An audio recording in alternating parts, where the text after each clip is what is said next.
The flood. Wickedness had reached its fullness. What does God know? People thought. Can he judge through the thick darkness? Clouds hide him so that he cannot see. But the people were mistaken. God sees all things, both good and evil. And now the day of judgment was at hand. God said to Noah, "The time has come for me to make an end to mankind. I mean to destroy them. Make yourself and your family an ark, a boat of planks of wood. Coat it inside and outside with pitch. Make it 300 cubits long, 50 cubits wide, and 30 cubits high. It is to have windows and a door and an upper and a lower deck. I will send a flood over the face of the earth. You and your sons, your wife and their wives, and a pair of each kind of living creature, male and female, shall go into the ark. Provide food for yourselves and the animals." Following these instructions, Noah and his sons started their preparation for the flood. It took them more than 100 years to build the ark. The time of its building was the time of God's mercy toward his people. The building of the ark should have served as a warning of what was to follow. But instead of sorrow and repentance, it just provoked ridicule. The people took the mick of Noah, thought he was the one making the wrong decision. Life went on as usual, and from day to day, the wickedness, the sin increased. The measure of God's mercy reached an end. God's justice would be satisfied. When the ark had been completed, God told Noah to take refuge in it.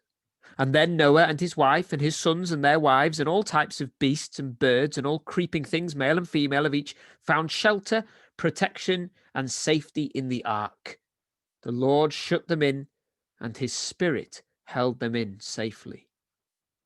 7 days passed, and then the waters began to flood the earth. For 40 days and 40 nights, the rain fell in torrents. The springs of the deep lying under the surface of the earth broke through. The waters grew deeper and deeper until they covered fields and homes and mountains. A seething tide lifted the ark from the ground unto its foaming crest. Without helm or rudder, it floated safely over the wide expanse of swelling waters. The tallest mountains disappeared, and the waters rose over them, so that no living creature remained except those in the ark. After the rain had stopped, the ark continued to float on the waters. God sent a swift, warm wind, and gradually the waters abated, and land appeared. Suddenly, one day, the ark moved forward with a grating, grinding sound and settled on solid earth on a mountainside in Armenia. Noah waited 40 days and then sent out a raven, which never returned. Then once more, after 7 days had passed, again a dove was released into the balmy air. It remained away all day and returned in the evening with something in its beak, with an olive branch in its beak. There was great rejoicing in the ark. After a period of 7 more days, a third dove was made free to wing its way, and it did, swift and straight into a cloudless sky, and never returned. Noah then removed a section of the wall of the ark and looked about. The surface of the earth was once more beautiful to behold. Joy abounded. There came then an assuring word from God to Noah, "Come out of the ark."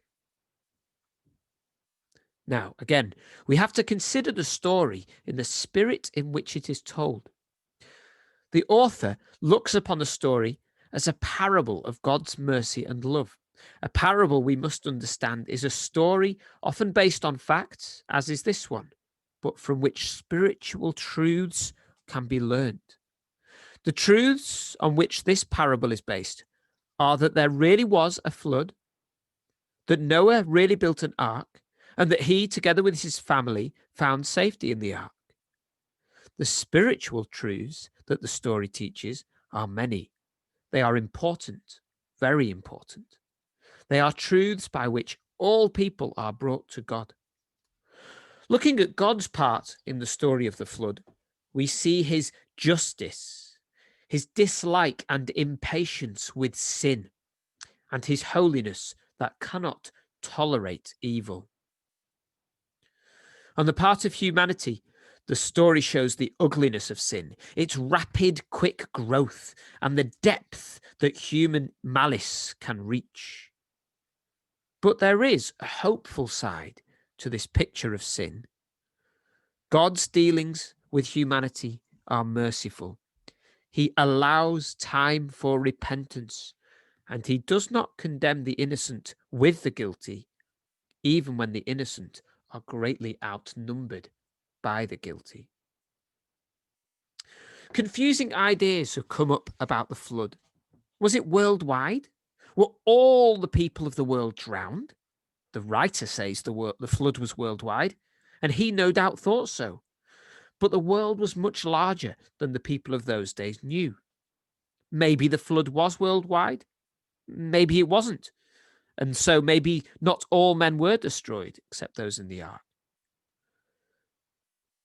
Maybe only the inhabitants in the area of Mesopotamia, where we know a great flood did occur, maybe only they were drowned.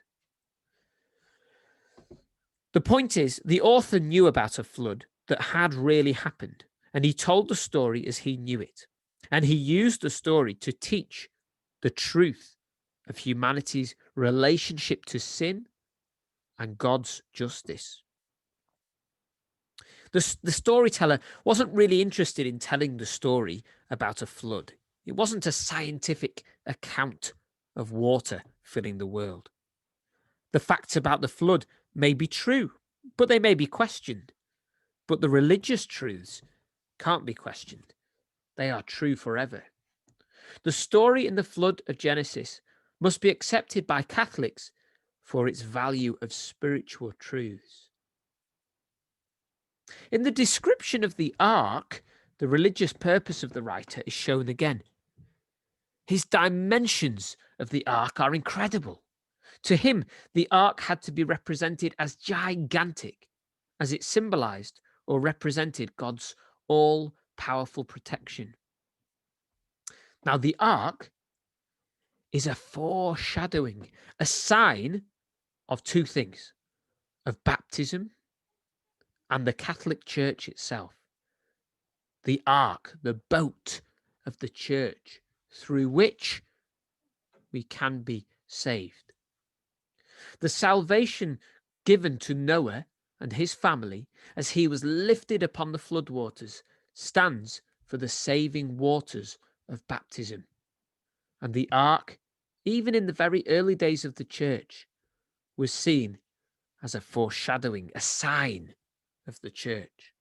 The church, like the ark, is a means of salvation.